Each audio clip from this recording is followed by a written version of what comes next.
Au sommaire de notre revue de presse hebdomadaire, des cadeaux sous le sapin du geek, Arduino à la sauce objet connecté et un kit Raspberry.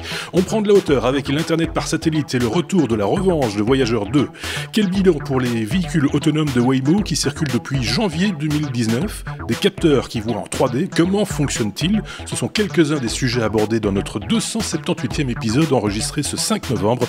N'hésitez pas à réagir, à partager ou à commenter cet épisode. N'oubliez pas de vous abonner si ce n'est pas encore le cas. Bonne écoute, bonne écoute, bonne écoute.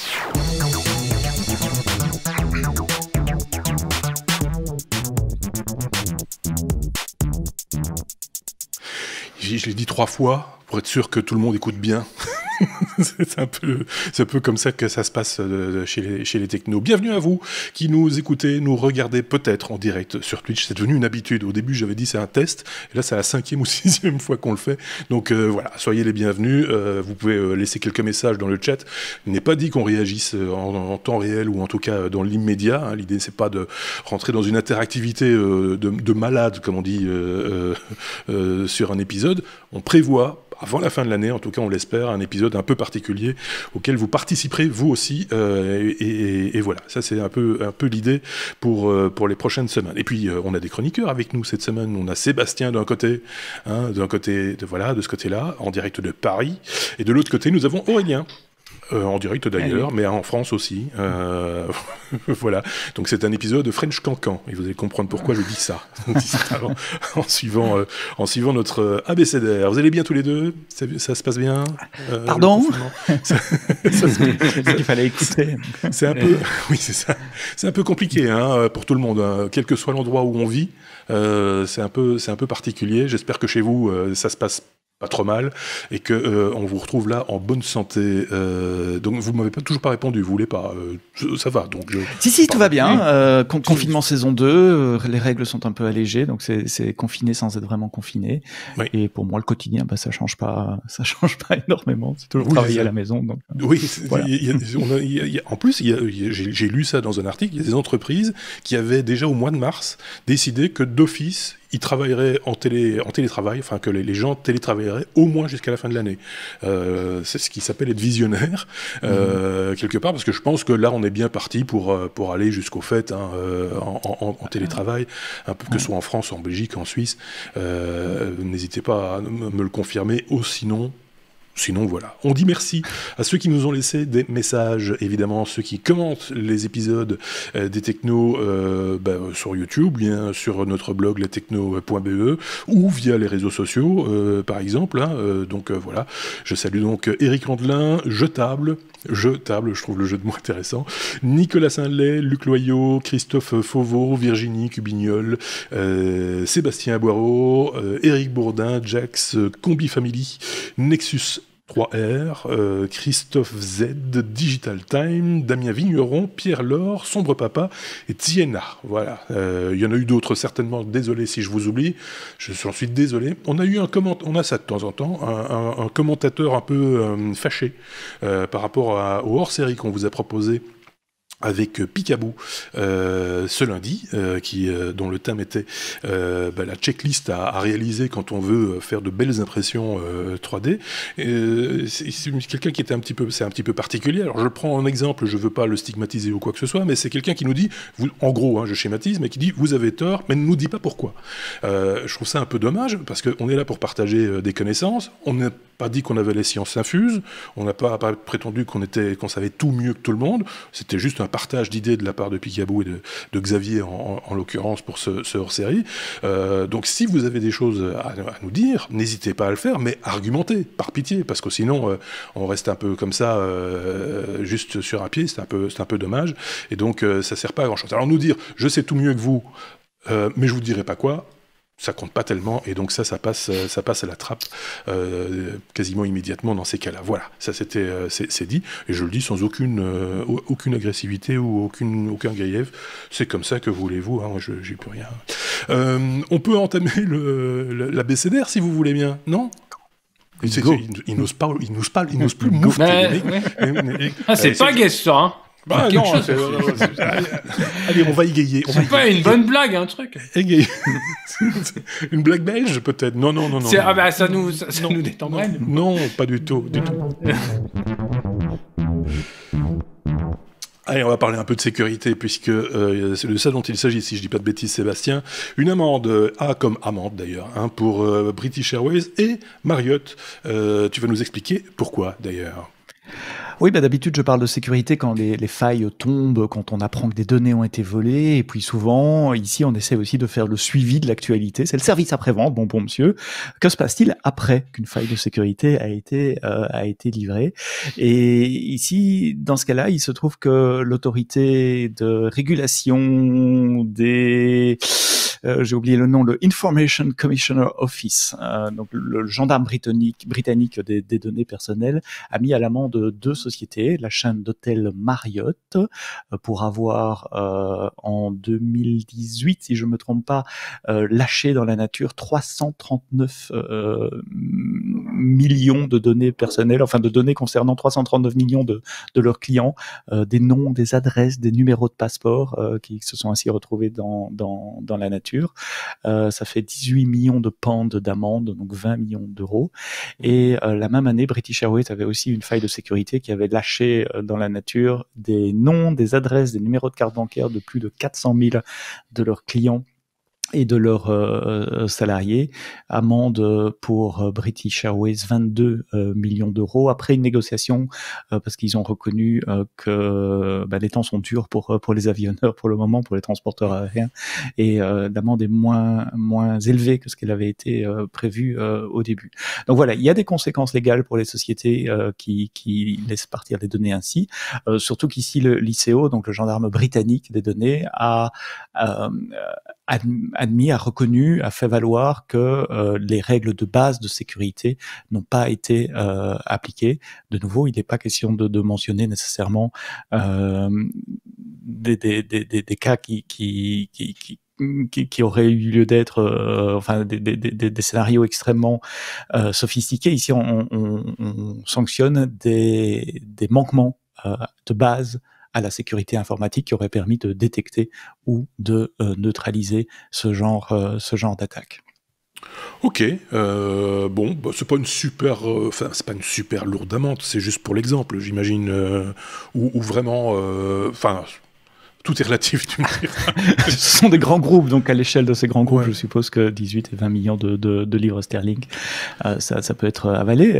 Après, ça dépend de la taille des entreprises. Ça montre quand même il y a des lois en Europe, et UK en 2018, c'était encore en Europe, aujourd'hui aussi toujours d'ailleurs, encore pour quelques mois. Et donc, ce sont les lois européennes. Donc, le fait que ça soit des entreprises britanniques ne change rien. On parle bien des lois européennes ici. En tant que, je connais pas le terme juridique exact et je veux pas me faire reprendre là-dessus, mais en tant que prestataire qui stocke ou qui traite des données, vous avez des obligations de sécurité vis-à-vis de ces données-là. En effet, ce qui m'étonne toujours, moi, c'est que les amendes de ce type-là, on en parle régulièrement chez les technos et dans la presse. Je pense aux amendes infligées à Google, par exemple, ou à Apple, etc., etc. On ne sait jamais si elles sont vraiment payées, en fait.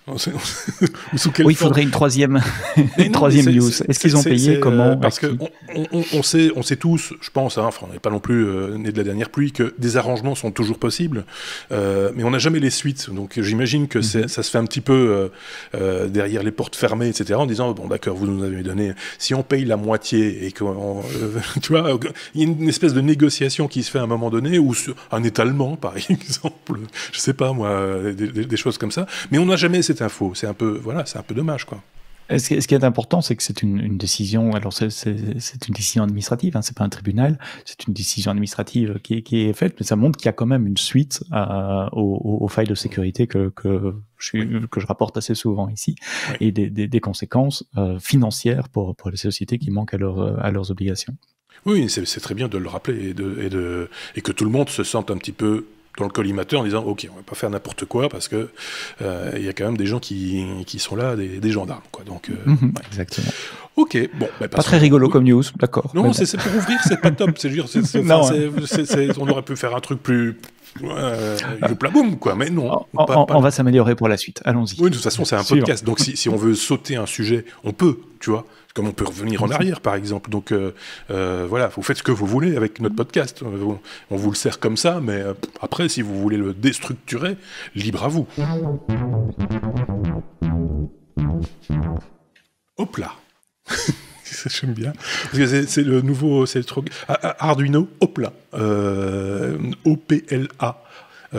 Aurélien, c'est Arduino qui se met aux objets connectés, à l'IoT, comme on dit. Tout à fait.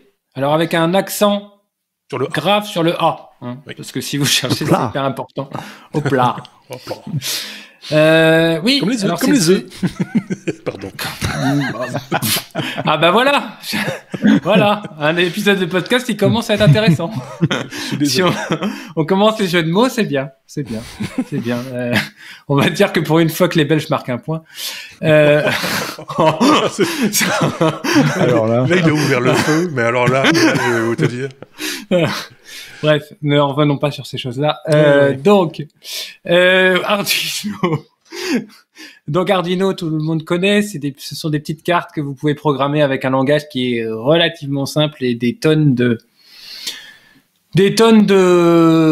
d'exemples pour allumer des LED, faire une PWM, réguler tout ce que vous voulez, gérer les thermostats chez vous, allumer les lumières, tout ce que vous voulez.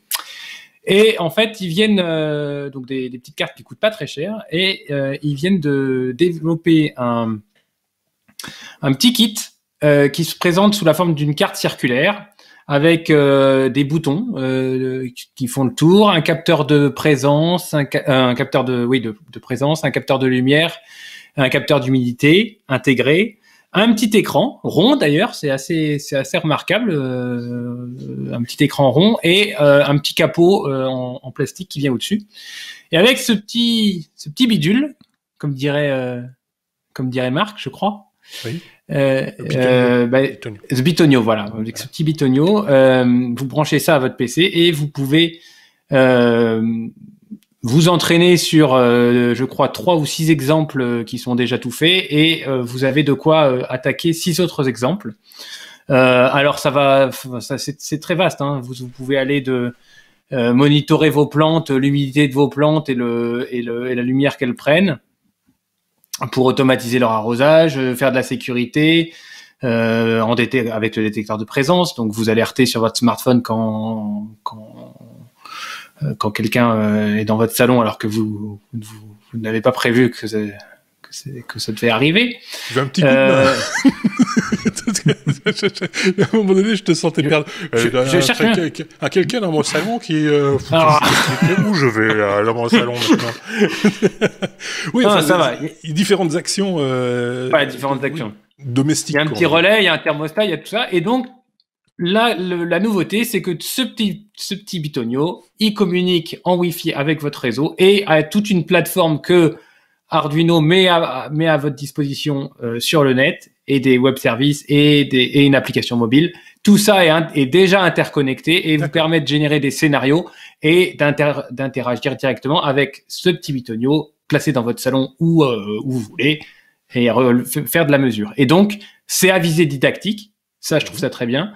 Et donc, c'est très plug and play. Hein. C'est vraiment pour apprendre comment peut fonctionner une messagerie. Voilà. Avec des exemples tout faits. Moi, je trouve que c'est très bien. En plus, sous cette forme ronde avec le petit écran rond, je trouve que le design est plutôt sympa.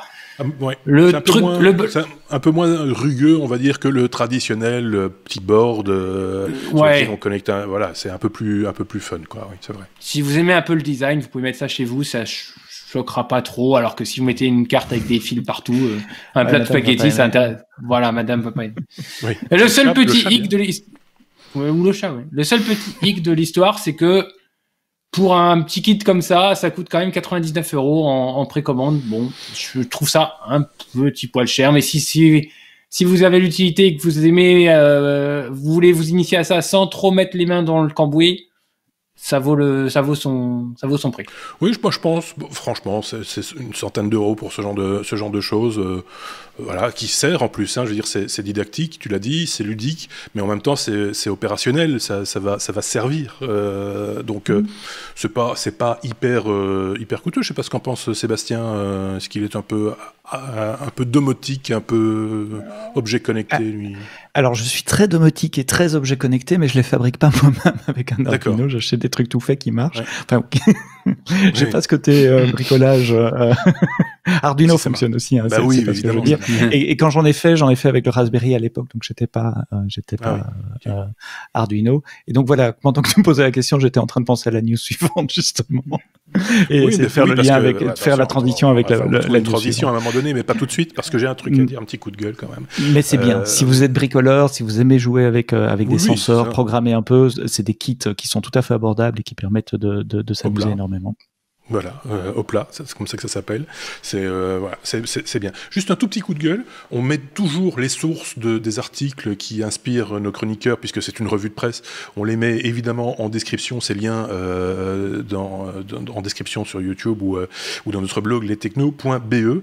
Je tiens à souligner le site qui est par ailleurs bien foutu. Enfin, il y a du contenu intéressant qui s'appelle objetconnecté.com, dont est issue cette news. Le seul truc que j'aurais à dire, c'est qu'à un moment donné, quand on met autant de publicité, on ne sait plus ce qui est le contenu et la publicité. Et ça, c'est complètement rébarbatif, c'est contre-productif, ça sert à rien. Messieurs, vous sciez la branche sur laquelle vous êtes assis. Voilà, c'est tout ce que je voulais dire. C'est mon petit coup de gueule du jour. Et je suppose que d'autres vont me rejoindre sur l'idée, mais j'en suis pas certain. Donc on va passer à la suite. Soit Sébastien voulait peut-être rajouter un truc. Tu me diras, tout le monde doit vivre. C'est ça. Hop là, boum. Hop là, boum. Hop là, boum. Voilà.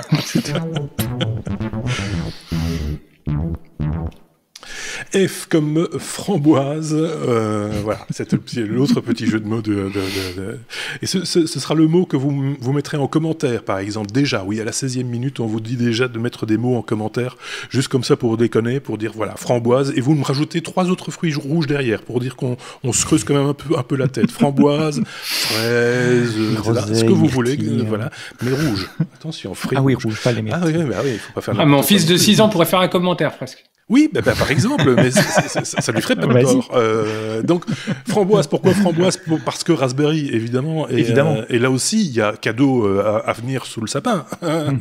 Et oui, de quoi s'agit-il?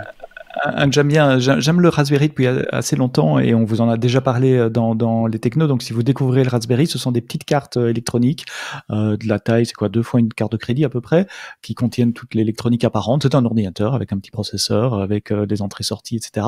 Comme le Arduino, il y a aussi moyen de connecter des tas de senseurs et de capteurs. Il y a des tas de tutoriaux qui vous expliquent comment. Le dernier que j'avais vu, c'était comment capturer l'humidité des plantes et arroser vos plantes automatiquement à partir de ça, mais c'est un vrai ordinateur qui tourne Linux, donc il peut aussi servir. Plus récemment, ils ont sorti une carte vidéo aussi, enfin avec un objectif, un capteur vidéo qui fonctionne très très bien aussi, qui permet par exemple de se faire une caméra de surveillance pour pas très cher, quoi. Par exemple. D'accord, je ne savais pas. Donc on peut faire de l'acquisition d'images également sur le Raspberry. Il est alimenté par USB. Certains modèles, les modèles plus récents, ont du Wi-Fi. Vous avez 2 ports USB, donc vous pouvez mettre un clavier et une souris. Et ça marchait relativement bien, sauf que la critique que j'avais dans mon ancienne vie quand j'avais des Raspberry, c'est la personne qui avait la chance de vivre avec moi me disait mais c'est quoi ce truc avec des câbles qui tournent autour, etc.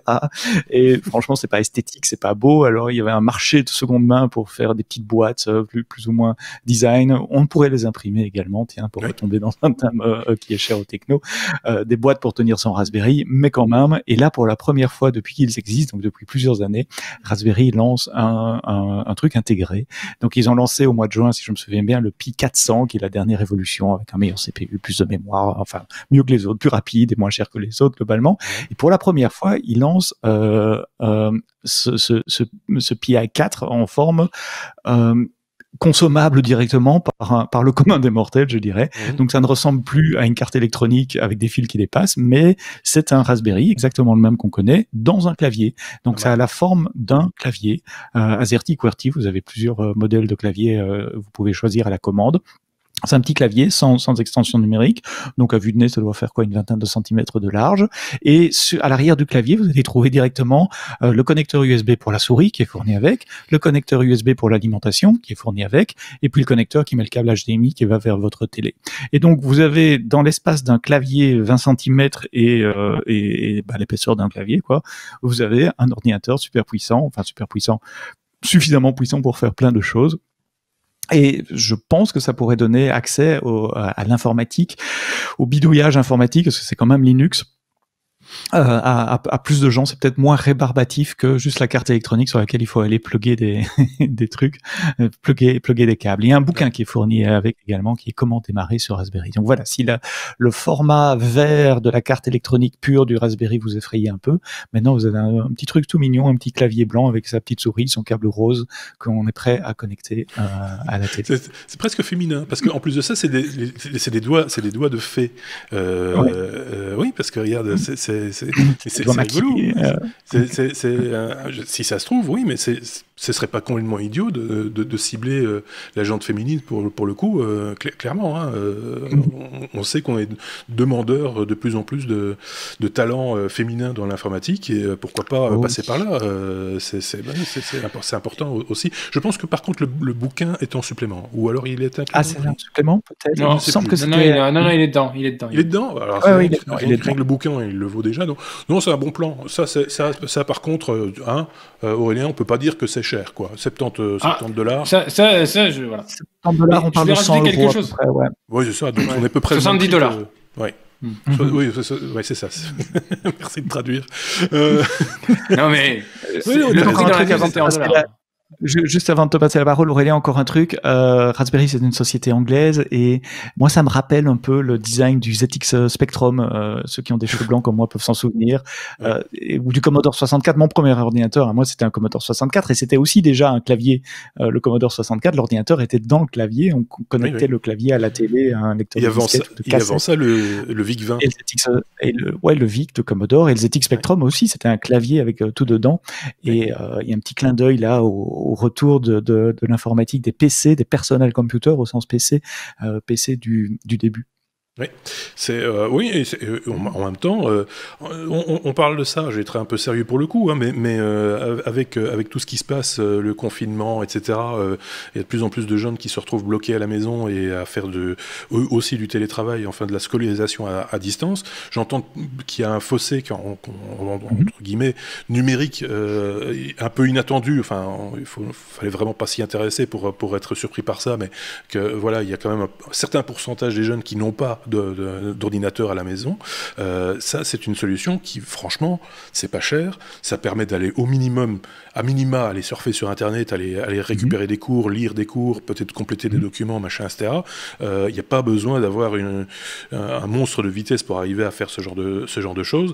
Pour une centaine d'euros, vous voilà complètement équipé et ça fera l'affaire le temps qu'il faudra, j'ai presque envie de dire. Donc voilà, c'est ça. Alors après, évidemment, il y en a qui vont pinailler en disant oui mais c'est pas Windows, oui mais c'est pas Mac, oui mais c'est pas ceci, oui mais c'est pas ça, oui mais ça fait le job. C'est encore mieux, c'est Linux. Si l'autre Sébastien était là. Peut-être, mais sans voilà prêcher pour la chapelle de l'un ou de l'autre. Je pense que c'est la plupart des tâches bureautiques aujourd'hui se font dans une interface web. Donc, qu'on soit sur un Mac, sous Windows ou Linux, c'est exactement la même chose. Alors, oui, il y a des applications spécialisées. Oui, il y a des jeux qui marcheront pas, etc.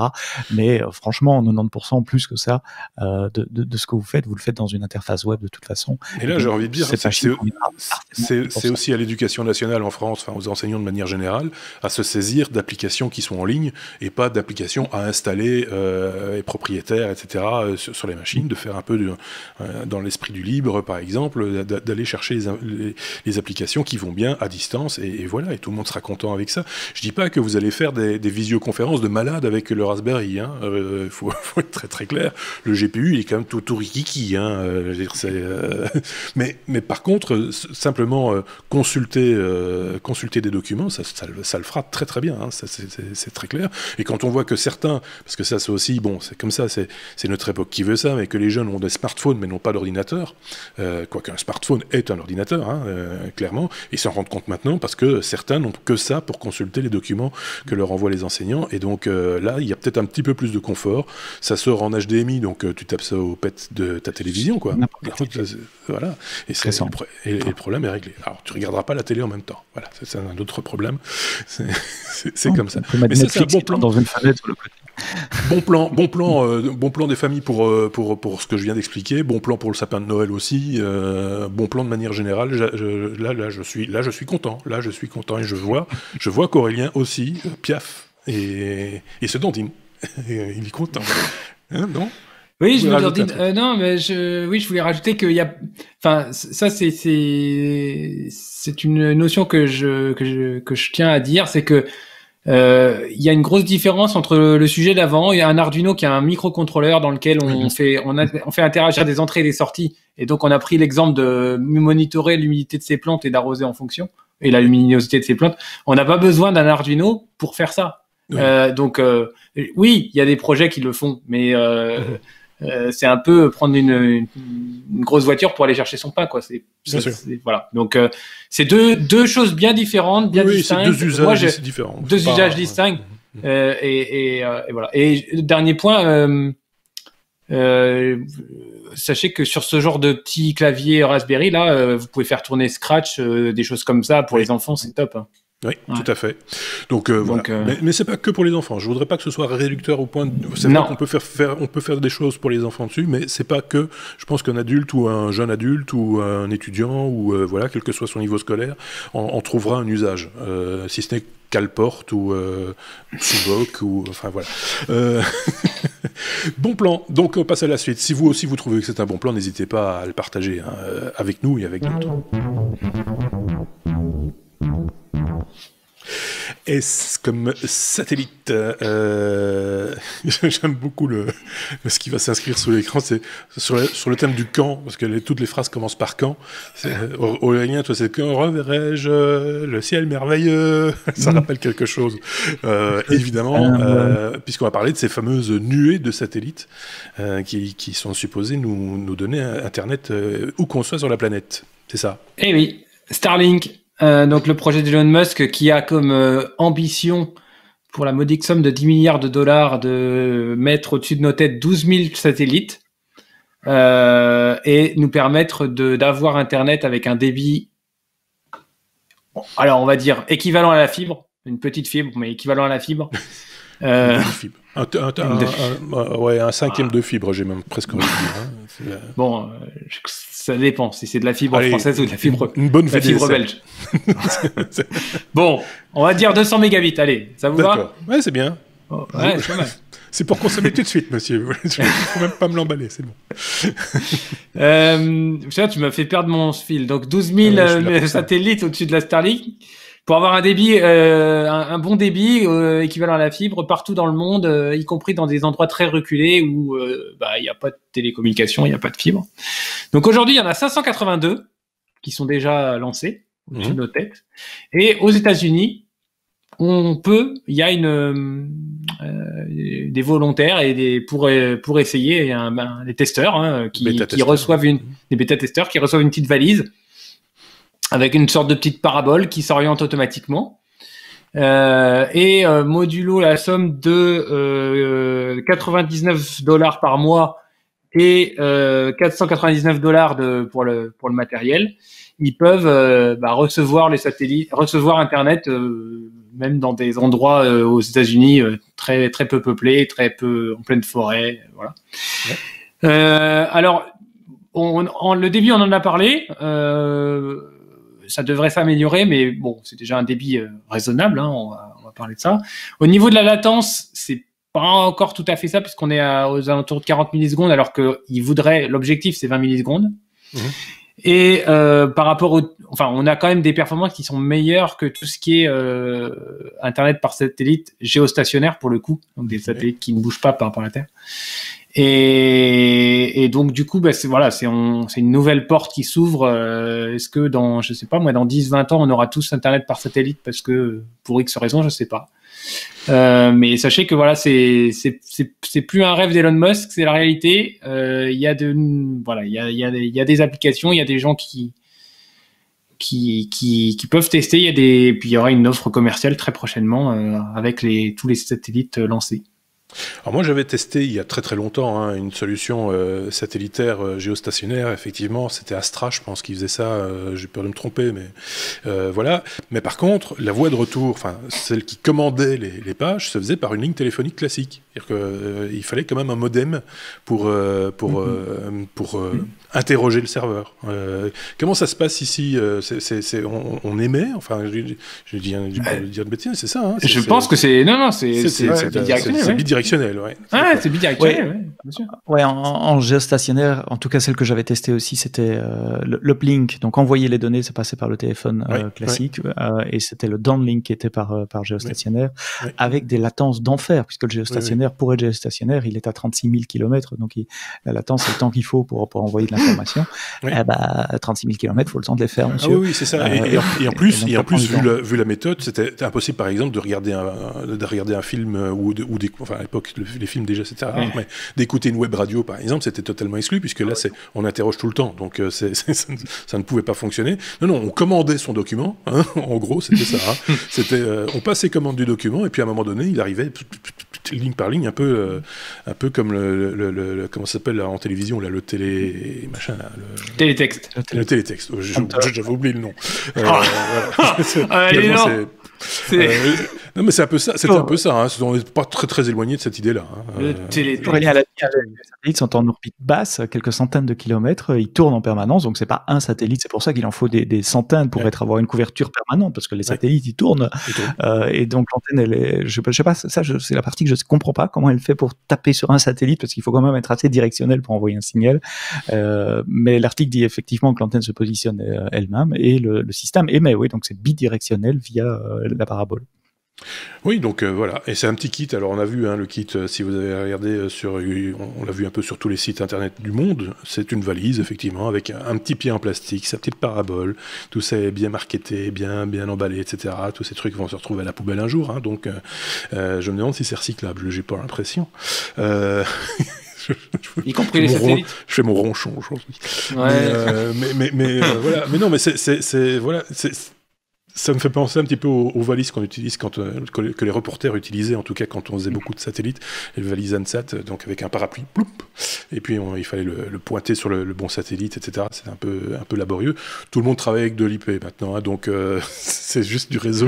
C'est beaucoup plus simple, sauf pour Internet. Du coup, on va retourner au satellite. L'histoire se répète sans arrêt. C'est dingue. Ceci étant dit, c'est vrai que c'est pour l'accessibilité dans les coins retranchés et les zones blanches, hein, même de par chez nous. Hein, je veux dire, en France, il y a, je sais pas quel est le pourcentage de zones blanches. Il y en a trop de toute façon. Mais je pense que c'est pas loin de 10%, je crois, du territoire qui n'est pas accessible, en tout cas en large bande en data. Donc ça vaut quand même le coup, quoi, de se pencher sur la problématique, effectivement. L'un de vous a un truc à rajouter pour sa défense ou pas? Non. Non, rien. Ok, d'accord. Non. Bon, ça va parler à Sébastien, mais pas évidemment à nos amis français, parce que quand je dis ce sujet est tough, alors, je l'ai expliqué juste avant de commencer à Aurélien. Tough, quand on est en Belgique, quand on dit que quelque chose est tough, c'est que c'est bien, quoi. C'est ça, hein, c'est ça l'idée. Ici, c'est tout à fait autre chose. C'est bien aussi, hein, soyons très clairs, mais ça veut dire autre chose. De quoi s'agit-il, Aurélien? Oui. Je ne le savais pas, hein, en mettant le sujet. TOF veut dire time of flight, et en fait c'est un type de capteur. Alors ça c'est un sujet qui est pas forcément de cette semaine, c'est un sujet plus de fond que j'ai eu l'occasion de creuser. Donc ce sont des capteurs qui équipent un tas de choses maintenant. Et donc je voulais faire un petit focus là-dessus. Par exemple sur votre appareil, sur votre téléphone.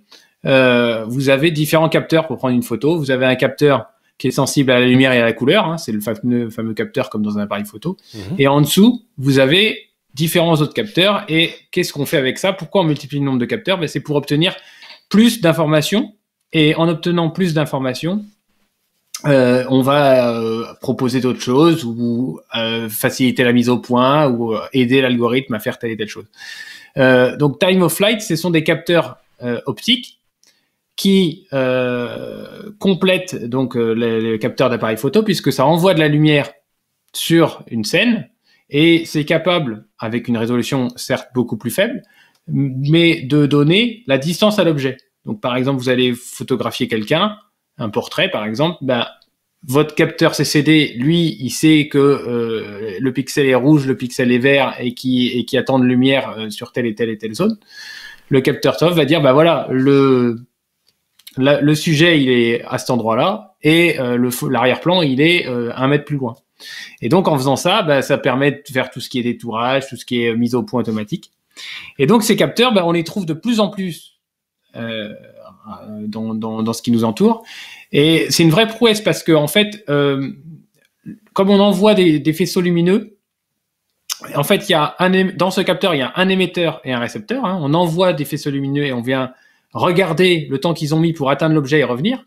Et il faut voir que, vu la vitesse de la lumière, 300 000 km/s, et ben en fait, il faut être capable de mesurer des temps de l'ordre de la nanoseconde. Hein, donc c'est extrêmement faible, et donc c'est vraiment ces capteurs sont vraiment techniques. Et aujourd'hui, donc on arrive à des résolutions qui font pas rêver. Hein. Là, je vois 320 par 240. Les meilleurs font 512 par 422. Et ça, ces capteurs-là, ils ont été vraiment le boom industriel de ces capteurs. Ça a été avec la Kinect. Rappelez-vous, quand la Kinect est sortie, Microsoft a réussi à mettre sur le marché ce type de capteur et à apporter une nouvelle expérience pour les gamers. Bon, ici, on parle pas trop de gamers, mais il faut voir que ça a démocratisé de manière énorme pour le monde de la recherche ces types de capteurs. Et donc, il y a eu beaucoup de Kinect, 53 millions qui ont été vendus quand même, c'est énorme, qui ont été vendus aussi parce que les gens voulaient la démonter et voir comment ça fonctionnait quel était le type de capteur à utiliser. Il faut dire aussi que c'était le plus gros lancement de Microsoft, je pense, de tous les temps. Hein. Même le plus gros lancement de produits de tous les temps. Ils avaient mis les petits plats dans les grands pour lancer la Kinect. Je me rappelle bien, la Kinect, pour le coup. Je sais pas que ça date de combien? De quelle date, tu sais? C'était en 2005, 6, quelque chose comme ça, si j'ose pas dire. J'ai peur de dire des bêtises. C'est peut-être un peu plus tard. Ça fait 15 ans, quoi. Oui, on va chercher. Et donc, du coup, maintenant, ces capteurs-là, on en trouve partout. Vous avez peut-être entendu parler des lidars dans les voitures autonomes. Oui. Ou sur... donc, pareil, on va venir... trouver la distance aux objets sur une image donnée ou sur une scène donnée ou sur dans la rue. Et puis il y a tout un tas d'applications. Votre iPad Pro aujourd'hui, il se sert de cette techno pour l'appareil photo, mais il se sert aussi d'une autre techno qui est de projeter une grille et de regarder la déformation de la grille pour reconstruire un sujet 3D directement dans votre voilà. Donc voilà, c'était pour remettre un petit peu ces capteurs-là au goût du jour et puis expliquer un petit peu comment ils étaient arrivés sur le marché. Et aujourd'hui, voilà, ces capteurs-là, avec des faibles résolutions, ça coûte quelques euros. C'est complètement fou parce que je reprends l'idée du lidar. Je lisais un article cette semaine parce qu'on en a beaucoup parlé avec la sortie de l'iPhone 12 justement du lidar, parce qu'il y en a un intégré dans les différents capteurs que possède l'appareil. Le lidar a été utilisé au niveau industriel entre guillemets la première fois avec Apollo 15 ou 13, je ne sais plus. Non, pas Apollo 13, forcément ils n'y ont pas été. Donc je pense que c'est Apollo 15 où ils ont cartographié la surface de la Lune avec un lidar. Et aujourd'hui, 50 ans ou 60 ans après, je me perds un peu dans les chiffres aujourd'hui. On en a un dans sa poche. C'est un peu... pour revenir au Kinect, Kinect a été lancé en 2011 en fait. Il y a 10 ans sur Wikipédia, moi. Ah ouais, moi j'ai 2011, attendez, je dis pas de bêtises, le 5 janvier 2011, c'est fin 2010, parce que le janvier c'était 2 mois. Donc, 10 ans. Voilà, c'est à 10 ans, mais le projet lui-même date de 2008. J'avais complètement oublié ça, effectivement. Et le nom d'origine du projet, c'était le projet Natal. Je me rappelle avoir parlé de ça à l'époque à la radio. Voilà. Je pensais que c'était plus loin que ça. Bon, enfin, peu importe. Oui, Aurélien, un truc à rajouter? Non. Oui, non, mais on en retrouve. Enfin, si on fait le tour, on en retrouve évidemment dans l'automobile autonome, les drones. Oui. Aujourd'hui, tout ce qui est drone, sous votre drone, vous avez certainement un lidar qui va regarder où est-ce qu'il peut se poser, quelle est la distance au sol et tout ça. Oui. Donc c'est hyper démocratisé. Alors que c'est une techno, je l'ai dit, qui est techniquement, il faut aller mesurer des nanosecondes, c'est loin d'être évident. Oui.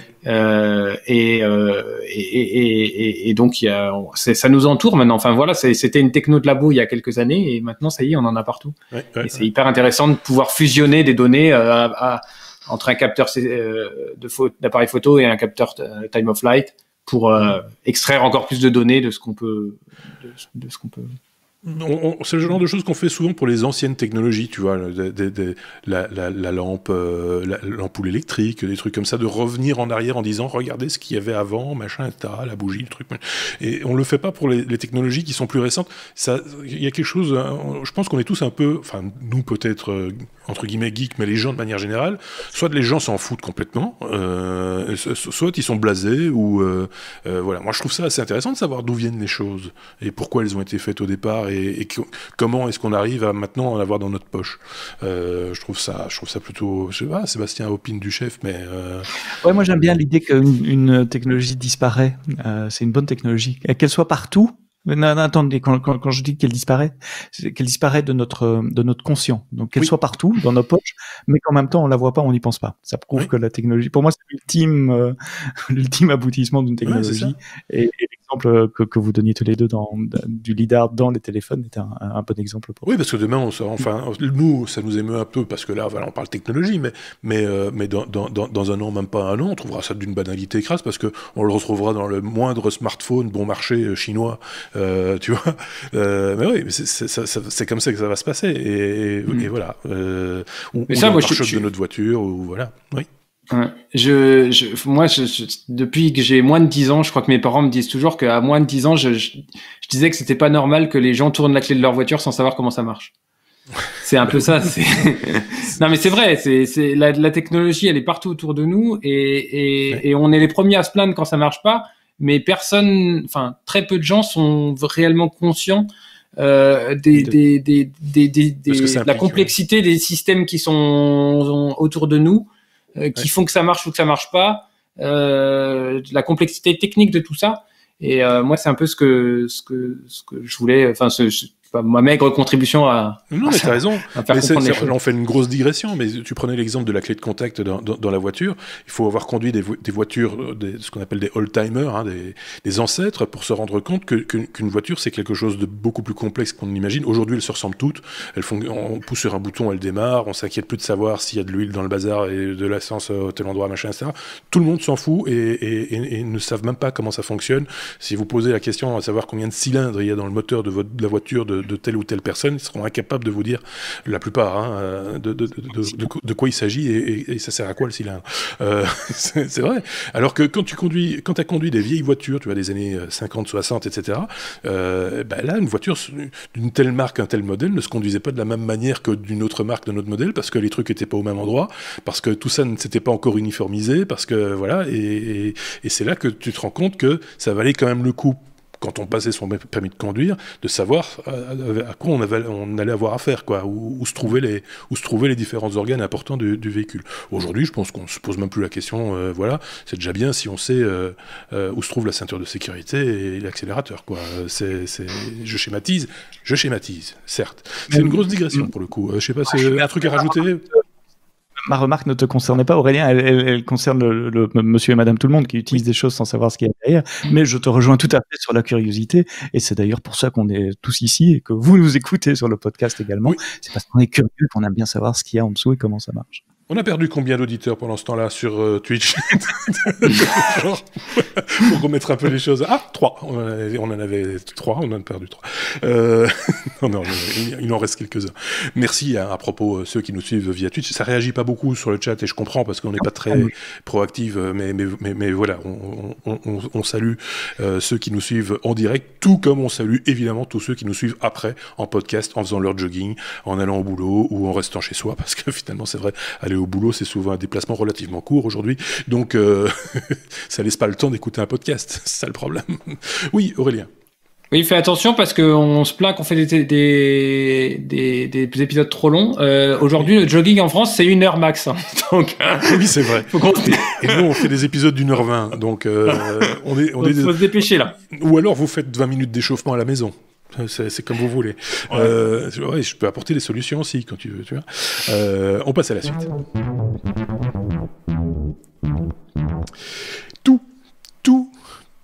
T'es fini en truc. Non, t'es comme. Non. T'es comme tout. Je vous vois venir. Tout, mais la toux, coff, quoi. Vous saurez tout sur la toux. Oui, c'est ça. Tout. Non. Non. Quand je tousse dans mon micro, c'est le thème de cette news.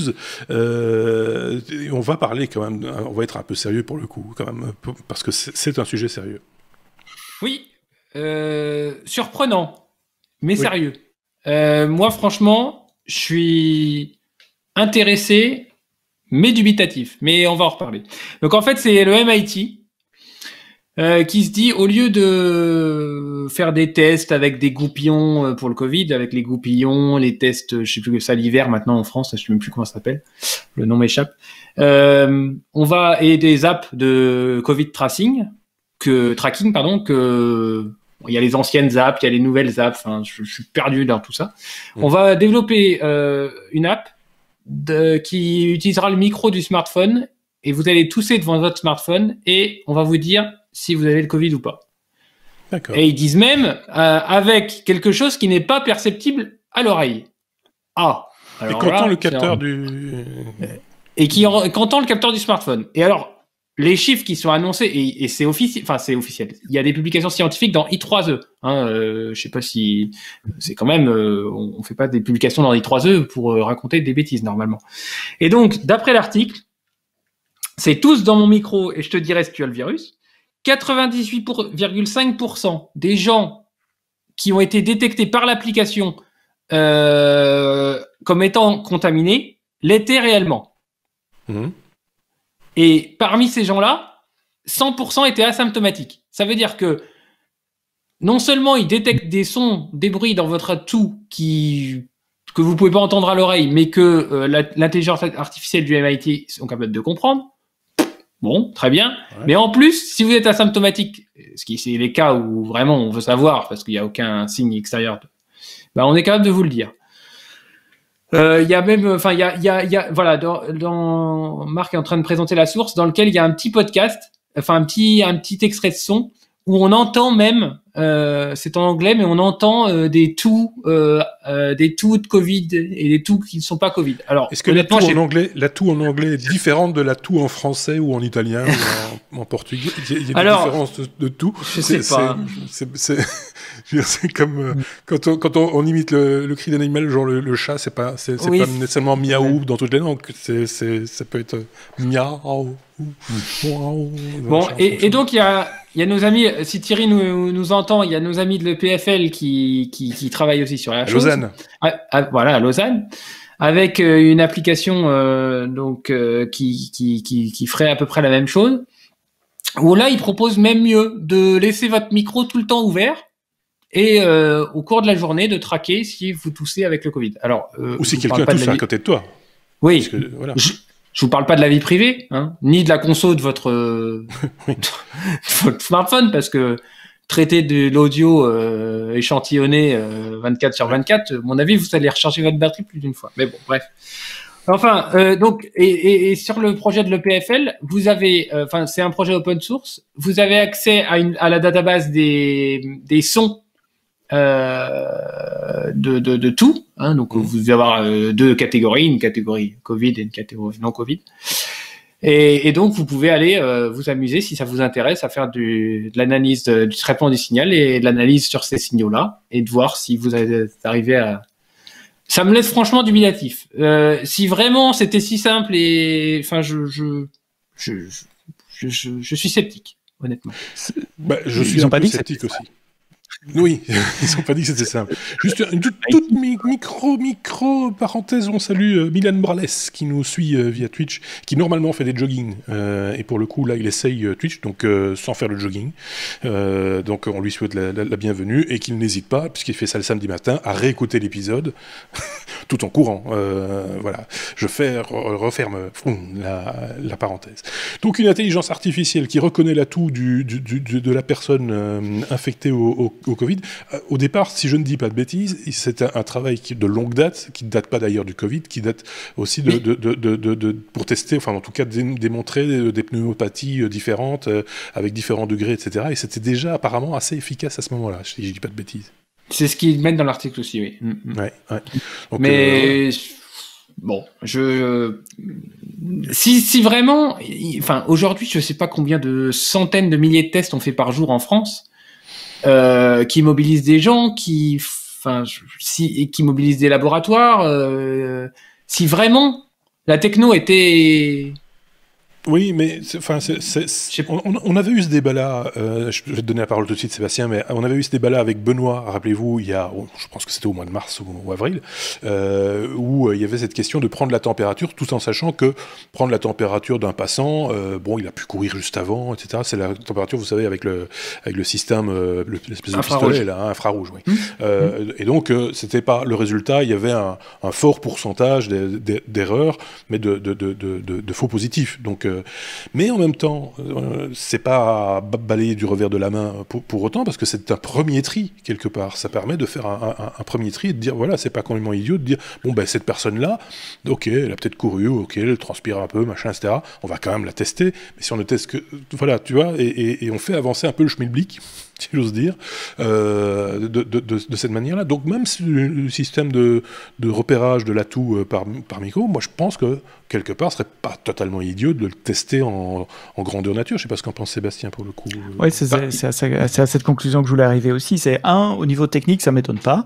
L'intelligence artificielle est très utilisée aujourd'hui dans le monde médical, notamment pour analyser des images radio, des images de l'imagerie médicale en général, des scans, etc. Et les ordinateurs sont très bons pour détecter les cas positifs et éviter qu'il y ait un humain qui doive regarder des milliers de clichés de radio. Et je rappelle comment ça fonctionne, hein. C'est pas de la magie, c'est de l'entraînement. Donc on a une grande base de données avec, dans cet exemple-ci, des tout de malades, enfin de positifs, pas nécessairement malades, puisque tu as dit ils peuvent être asymptomatiques, de tout positifs et de tout négatifs. Et je suppose, je suis pas mathématicien, mais que quand on décompose ces sons en fréquences de base, donc des choses non nécessairement audibles pour l'oreille humaine, que il y a des similarités statistiques qu'on va retrouver dans les vecteurs qui sont ainsi dégagés des sons, et que si on en a suffisamment en grande quantité, on peut détecter des patterns qui disent ça c'est plutôt positif ou ça c'est plutôt négatif, chaque fois avec un taux de confiance, qui dit je suis sûr à autant de pourcents. Donc c'est comme ça que ça fonctionne. Et donc techniquement, ça m'étonne pas. La technologie est là pour faire ce genre de choses aujourd'hui, et elle fait des choses plus compliquées aussi. Pourquoi est-ce qu'on l'utilise pas? Je écraser si quelqu'un commence à penser complot, oui mais on nous cache, non, oubliez.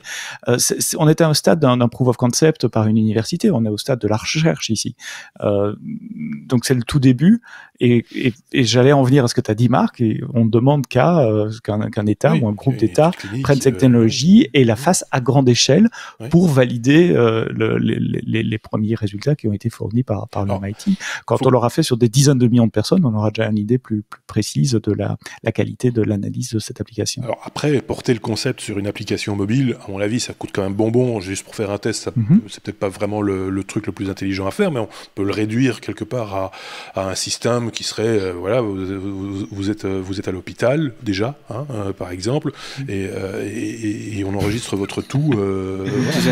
D'ailleurs, on va prendre un smartphone et on va le passer de patient en patient. Oui, par exemple. Non, je viens d'avoir un message d'Emmanuel. Tous les podcasteurs sont réquisitionnés parce qu'on a besoin de micro. Ah, c'est ça. Bon, mais donc on ne pourra pas faire les technos la semaine prochaine. Ça va être compliqué. Mais bon, à suivre, j'ai presque envie de dire, mais je ne sais pas si on aura des suites de ce genre d'expérimentation. Voilà. Faut voir aussi le coût du truc. Hein. C'est toujours la même chose. C'est un peu le nerf de la guerre. On passe à la suite parce que c'est vrai qu'on traîne. Je ne sais pas ce qui se passe. On traîne cette semaine. Et on est allé être V comme... alors normalement on dit VI, mais ici c'est Vim. Il y a le M en plus. Hein, c'est un anniversaire, et Seb, notre spécialiste en anniversaire de choses mortes ou presque mortes. Voilà. Rappelle-nous donc ce qu'est VI ou Vim. Oui, c'est surtout l'occasion de parler de ça. J'avais envie de parler d'un truc un peu plus VI, c'est un éditeur de texte, VI, pour Unix. Donc, vous attendez pas un truc fancy à la Word avec des clics et des icônes et des machins. Non, c'est de la ligne de commande. On tape VI, le nom du fichier édité. On se retrouve dans un éditeur de texte qui travaille de façon un peu différente que les autres éditeurs de texte. Donc, il a un mode visualisation, un mode édition, etc. Il faut avoir compris ça pour pouvoir l'utiliser. Il y a une blague d'informaticien d'ailleurs qui fera que rire les informaticiens. C'est comment générer une chaîne aléatoire de caractères. Mettez quelqu'un devant VI et demandez-lui d'essayer de quitter cette application. Vous allez taper les touches du clavier, il n'arrive pas à sortir, parce que pour sortir de VI, il faut faire escape .q pour quit, ou escape .wq pour write and quit, donc save et j'imagine que les combinaisons de touches qu'on obtient si on ne le dit pas aux gens, ça doit être assez folichon, en effet.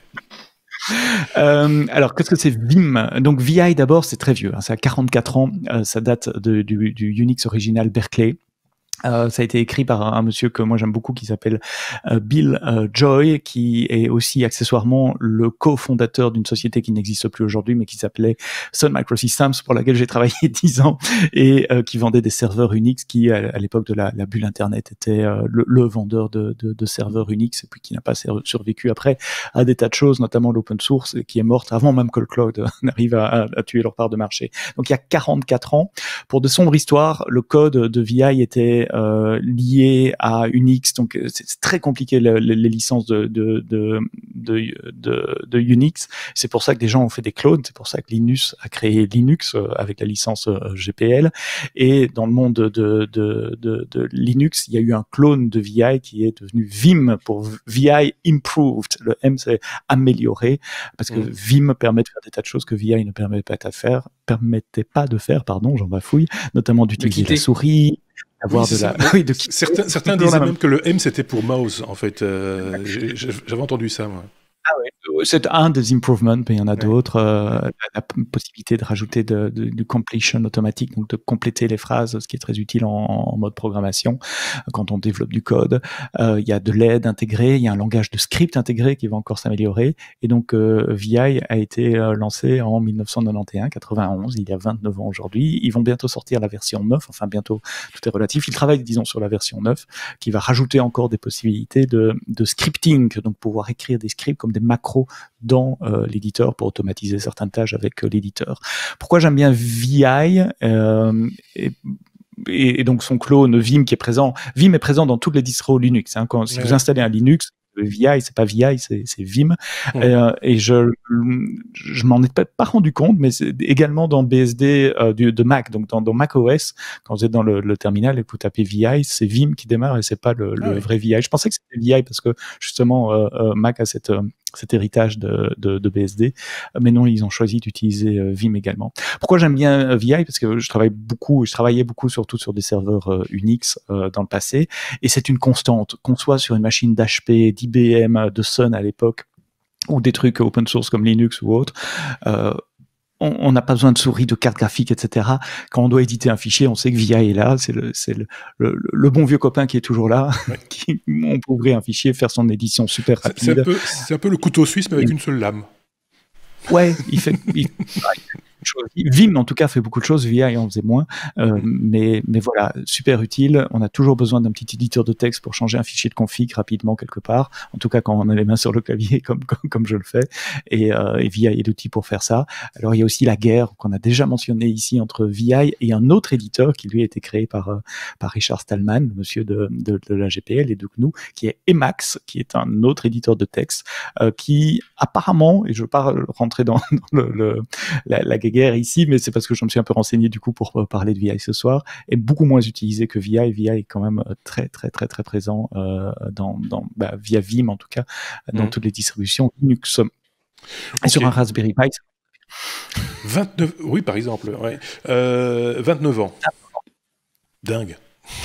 29 ans, 44 ans VI. Après, on s'étonne que nos auditeurs ont plus de 35 ans, en moyenne. Tout s'explique.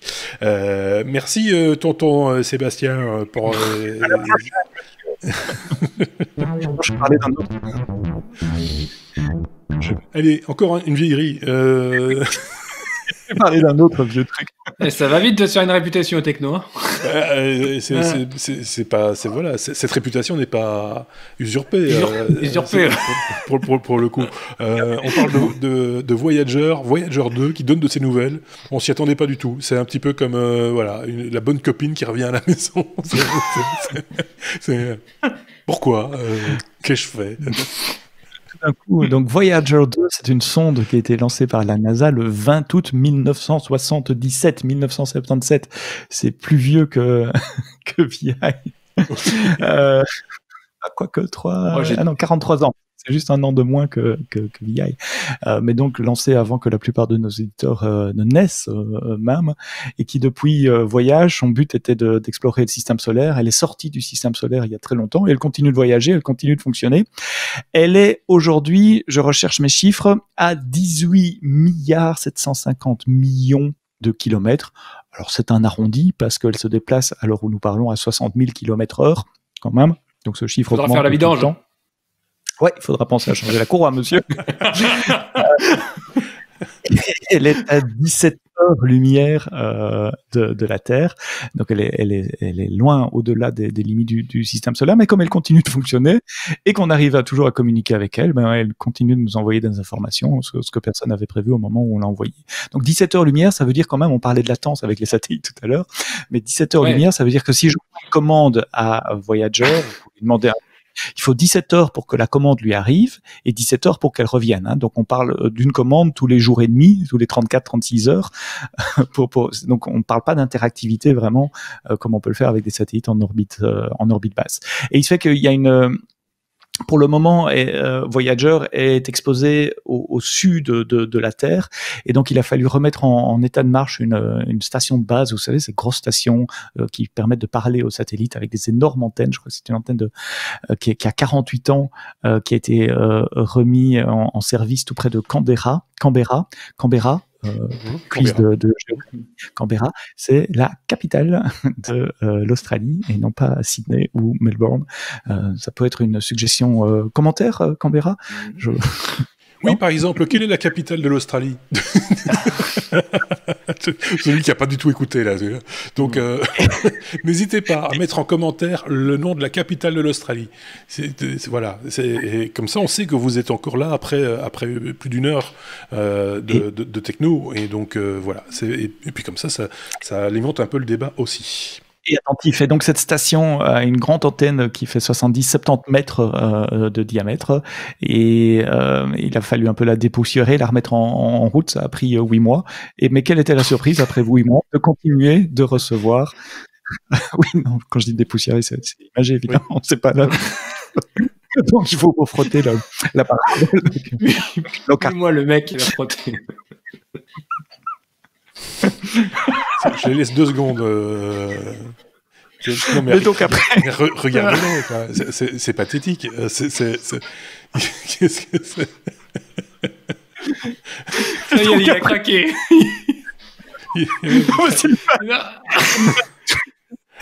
On comprend plus rien parce qu'il hurle et il pleure. Donc, reprenons notre calme. C'est le truc qui me faisait rire. Donc, après 8 mois, quelle ne fut pas la surprise de recevoir des signaux qui venaient de Voyager 2. Donc, Voyager 2 va bien. Merci pour elle. Elle fonctionne toujours et elle nous envoie toujours de l'information après 43 ans de voyage dans l'espace. Et ce n'est pas une question piège? Mais oui, il y a quoi comme information? La température, la chaleur? Non, elle dit juste « je vais bien ». Je vais bien. Ouais, c'est juste un ping, quoi, en fait. Oui, c'est ça. Hello World, je sais pas, un truc, mais franchement, elle aurait acheté un eau plat il y a 43 ans, elle le mettait dessus, elle avait au moins 2-3 trucs. Donc, je sais pas si tu as l'information, bon. Sébastien. Laissons parler Sébastien, parce qu'on a du mal à l'entendre, Sébastien, pour l'instant, donc attention. Non, je n'ai pas d'information. Je chercherai. Là, okay. D'accord, ok. Voilà, ça doit. Mais moi, je trouve ça c'est impressionnant quand même. Faut dire ce qu'il est. Cet objet fabriqué par l'être humain. Enfin, ils étaient plusieurs, hein, pas qu'un. A été envoyé à Perpète-les-Oies, et ça nous parle encore plus de 40 ans après. C'est juste génial. Moi, je trouve ça fabuleux. Voilà. Je salue au passage Uglix et Macalga, qui nous ont rejoints également. Donc voilà, je voulais quand même les citer au passage, parce que je risque d'oublier la semaine prochaine quand je parlerai de ceux qui ont commenté. Donc voilà, c'est juste comme ça, je prends un petit peu d'avance. Bonne soirée à vous les amis. Et... on se recentre un petit peu, si vous le voulez bien, parce que je pense qu'ici, on est parti un petit peu en quenouille, si j'ose dire. La lettre W, nous sommes arrivés à la lettre W comme Waymo. Waymo, un produit Alphabet, donc, qui appartient donc à la même boîte que Google, si je résume un petit peu, Aurélien. Ça roule depuis un moment, les Waymo, voitures autonomes, et donc ça a collecté pas mal d'informations, de données que nous livre aujourd'hui Google, en fait. Oui, en fait, on a relevé la publication d'un rapport que je vous ai mis dans les sources.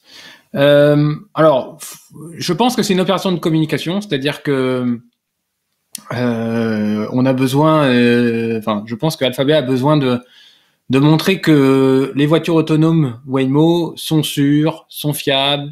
Donc en fait, il nous détaille dans ce rapport, que je n'ai pas lu complètement pour être tout à fait clair avec vous, que les 600 véhicules qui sont actuellement en test, puisque c'est du test, ont effectué 9,1 millions de kilomètres, dont 104 500. Alors ça m'a paru peu, mais sans conducteur, donc vraiment sans personne dans la voiture. Ils ont relevé 47 événements de ce qu'ils appellent des événements de contact. C'est-à-dire c'est que quelque chose a touché la voiture. Est-ce que c'est la voiture qui a généré ou est-ce que c'est quelqu'un qui est venu toucher la voiture? Voilà, oui, événements de contact, dont 18 accidents et pas de blessés, rien, mais 18 accidents. En fait, ce qu'il faut savoir, c'est qu'en 2018, il y avait une Waymo aux États-Unis qui était avec un conducteur qui était là pour juste reprendre la main en cas de problème, qui a heurté et mortellement un cycliste aux États-Unis, et ça avait fait un peu de bruit. Et le conducteur qui était dans la voiture, malheureusement, il était en train de regarder son smartphone et il n'a pas repris la main et ça s'est mal fini. Donc vraiment, ils sont dans cette recherche ils montrent toute leur démarche pour fiabiliser, pour simplifier, pour avoir un système simple, un système fiable, un système redondé. Il y a beaucoup de choses qui sont redondées là-dessus. Ils montrent toute leur démarche de simulation, mettre la machine la voiture dans son contexte, simuler le fait qu'il y ait des gens qui ont des comportements d'humains, de changer de ligne, vous allez à Paris, vous verrez ce que c'est. Et donc il faut que la voiture puisse réagir à tous ces imprévus, toutes ces choses. Et il y a une très belle fin à ce rapport où une nouvelle fois, ils appuient sur la corde sensible en disant oui, mais nous, notre but, c'est que les gens qui ne peuvent pas conduire pour X raisons, il y a une photo d'une petite dame aveugle avec sa canne blanche au volant de sa voiture. C'est le petit côté, c'est le petit côté un petit peu... un peu pathos, ouais. Un peu pathos, mais bon, voilà. Donc, ils cherchent à se recrédibiliser. Le rapport est très bien fait. Je vous invite à le lire, il est très joli aussi graphiquement. C'est mieux, c'est toujours mieux d'en lire un rapport. Ils soignent bien leur communication. Ils soignent bien leur com. Ouais. Et juste pour rappel, rien qu'aux États-Unis, c'est 1,35. Non, dans le monde, c'est 1,35 million de personnes qui décèdent dans les accidents de la route par an. Donc là, on est sur une techno qui, il y a déjà des Tesla qui sont en conduite autonome aux États-Unis. Mais on est sur une techno qui c'est sûr verra le jour dans les prochaines années. Autant qu'elle soit sûre, autant qu'elle soit fiable. Bien sûr, mais les Tesla, attention, soyons très clairs, ils ne proposent pas de voitures autonomes, ils proposent des voitures avec des assistants. Oui. Parce que la responsabilité reste encore dans les mains sur le conducteur. Sur le conducteur, et ça c'est important de le signaler. Ici, il n'y a pas de conducteur, donc voilà. Et donc toute la question, c'est de savoir sur qui. Parce que l'être humain est ainsi fait qu'il faut toujours un responsable, sur qui on va faire reposer la responsabilité en cas d'accident. Alors j'en ai discuté, je ne sais plus, avec quelqu'un qui était très au fait de ces choses-là, qui me disait, mais c'est plus acceptable pour notre société 10 morts sur les routes qu'un seul si on ne sait pas à qui on peut imputer la faute. Et donc, c'est toute la problématique des voitures autonomes, c'est qu'il va falloir qu'elles soient vraiment... Moi, je suis convaincu que si toutes les voitures sont autonomes et qu'elles se parlent les unes les autres, etc., qu'on risque beaucoup moins notre vie, même en tant que piéton, donc, du coup, sur les routes. Mais malgré tout, s'il y a un petit incident, même pas nécessairement mortel, hein, je veux dire, mais un petit incident, il va falloir à un moment donné faire porter les responsabilités sur quelqu'un, parce que faire porter une responsabilité sur quelque chose qu'on ne maîtrise pas, comme par exemple un virus, ça c'est juste pas possible. Donc voilà, on en est là. C'est un problème plus éthique aujourd'hui, le véhicule autonome, que technique quelque part. Hein. Et donc je comprends l'idée de cette communication sous cet angle-là. Je sais pas ce qu'en pense Sébastien, mais voilà. Je te rejoins à 100%. Il faut se mettre dans la poche aussi les boîtes d'assurance et se mettre dans le pied des sociétés d'assurance qui vont avoir des challenges juridiques à résoudre dans les années qui viennent avec ce genre de technologie. Genre, un an je passe parce que du coup j'ai lu un commentaire, enfin je commençais à lire un commentaire. Je pense que tant qu'on roule, les voitures ne sont pas autonomes, il y aura toujours des accidents. Oui, bien sûr, c'est ce qu'on dit. C'est ce qu'on dit. Et un autre sage, un autre de nos chroniqueurs, Benoît, pour ne pas le citer une fois de plus, nous avait dit montrer dans une voiture autonome quand il n'y aura pas de volant ni de place pour le conducteur, oui. Parce que c'est ça aussi. Tant qu'on garde le décorum, etc. Oui, non, c'est toujours pas une voiture autonome, c'est une voiture avec autonomisée, on va dire. Mais malgré tout, voilà. Et c'est d'ailleurs pour ça qu'il y a des petits, vous voyez, des petites navettes bus. C'est une boîte française ou belge d'ailleurs qui, enfin, en tout cas en Belgique, on a ces trucs-là.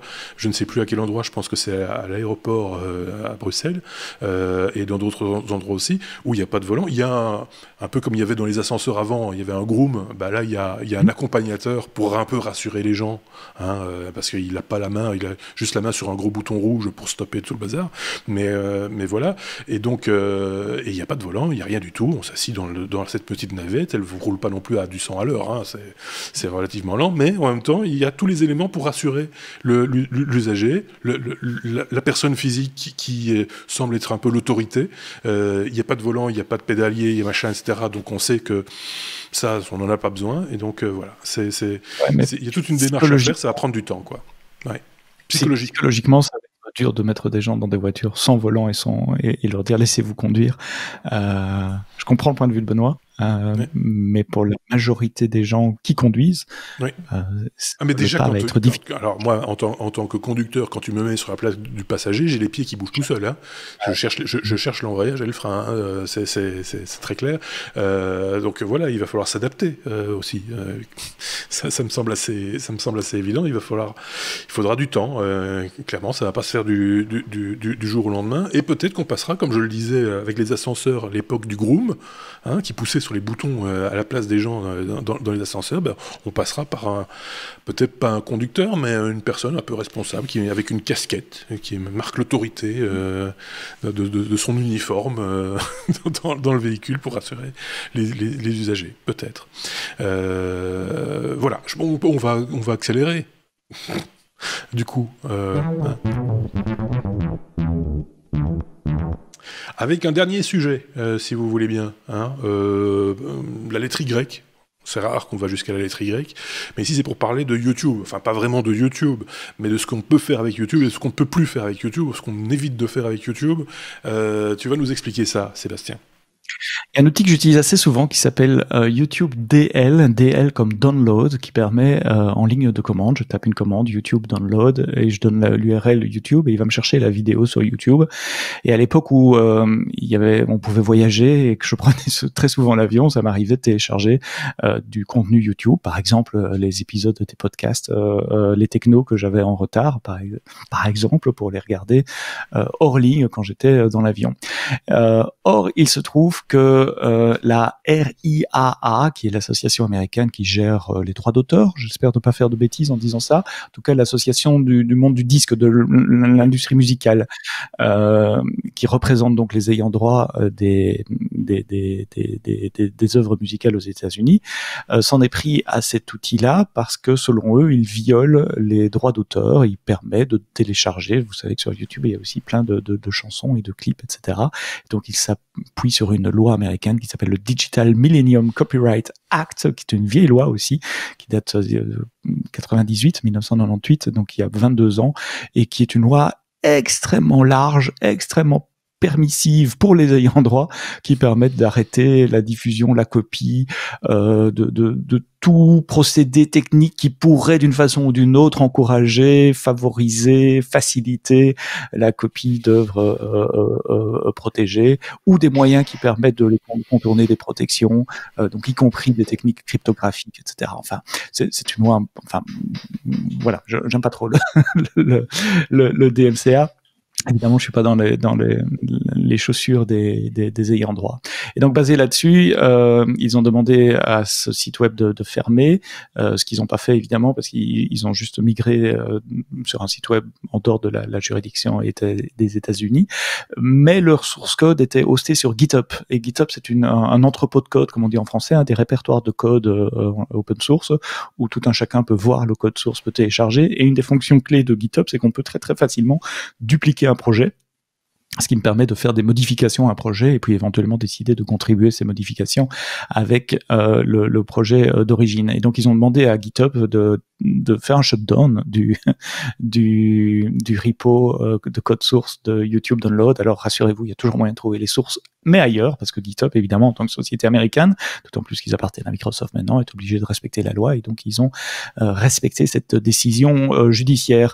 Et très bizarrement, justement, et c'est ça qui m'a un peu surpris dans cette nouvelle, c'est que sur GitHub, c'est très facile de cloner un projet, comme j'ai expliqué, et donc GitHub a émis un avis cette semaine en disant: si vous avez cloné YouTube Download, on va fermer votre compte, soit vous l'effacez, soit si vous résistez, on ferme votre compte GitHub, ce qui me semble quand même un peu fort.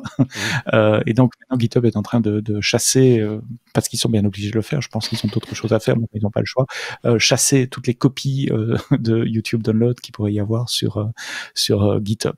Voilà, donc cherchez dans votre engin de recherche favori YouTube Download, vous le trouverez ailleurs que sur GitHub, il est toujours là, il va pas mourir, c'est très difficile de faire mourir ce genre de soft, mais il a été utilisé pour tellement d'autres choses qui me semblent tout à fait légitimes et pas uniquement pour pirater, que c'est dommage que la RIAA s'en prenne à YouTube Download. C'est vrai que ça peut sembler pratique de downloader des choses de YouTube. Moi, je l'ai fait à plusieurs reprises pour avoir les sources et pouvoir l'éditer, surtout pour en faire un sujet. Mais en essayant toujours de créditer l'original.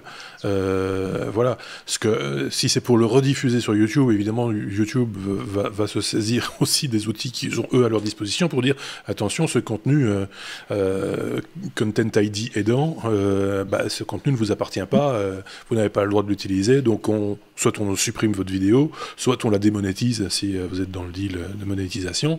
Voilà. À mon avis, on va être démonétisé pour avoir parlé de YouTube Download. soyons très clairs. Donc, voilà, c'est un outil qui peut servir éventuellement. À un moment donné, l'API de YouTube permettait de le faire. Hein. C'était natif dans l'API. On pouvait télécharger les vidéos. On n'avait pas trop le choix, je pense, du format vidéo qu'on allait télécharger. Je pense que c'était limité à du 720. Hein.